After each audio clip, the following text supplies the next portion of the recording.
Prime Minister Najib Razak has scrapped a policy that requires 30% of any business to be owned by ethnic Malays. Now, the rule has its roots in a policy introduced more than 30 years ago that's caused decades of tension in this racially diverse country. More than half the population is indigenous or Malay.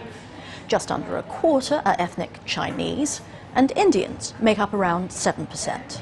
After race riots in 1969, the government introduced what it called the New Economic Policy to help ethnic Malays achieve a proportional share of the country's wealth. It included quotas favouring Malays in education, housing and business.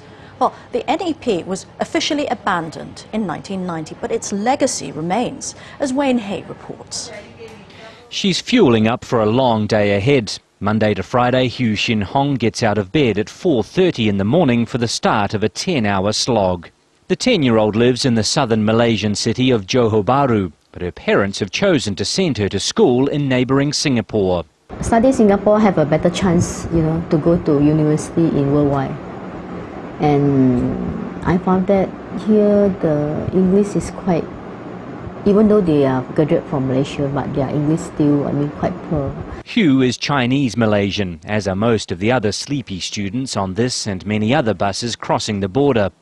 At the age of 10, Hu Shin Hong is a commuter already. She's among 80 to 100,000 people who cross over the border each day from Malaysia into Singapore, including some 5,000 students. Their families choose Singaporean schools partly for a better curriculum. They're also afraid that if they stay in Malaysia, a Malay will be favoured over a Chinese or Indian student when it comes to university places or scholarships, a situation some say is unfair and outdated. It all started in 1971 when the government introduced what it called a new economic policy, an affirmative action plan to assist the poor, effectively helping the majority Malay race climb the socio-economic ladder. It gave advantages to Malays over Chinese or Indians in education and the public sector workplace, as well as financial boosts, such as discounts on house prices. While the policy officially ended in 1990, many of the benefits remain.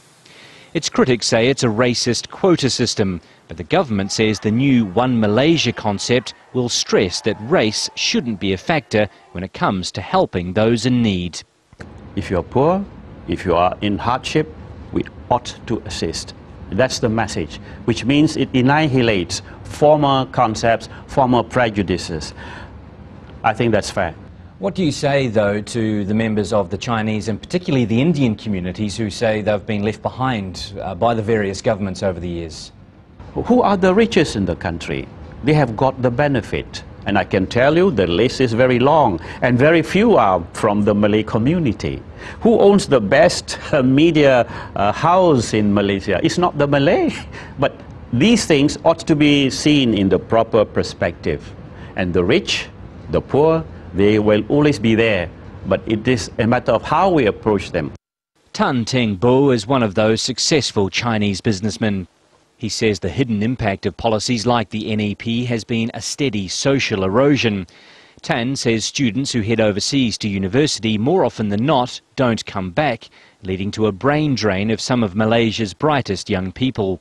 Parents stay back in Malaysia and the children have gone overseas and have not come back for whatever reasons, for various reasons, have not come back. And these families are physically no longer in the same place anymore.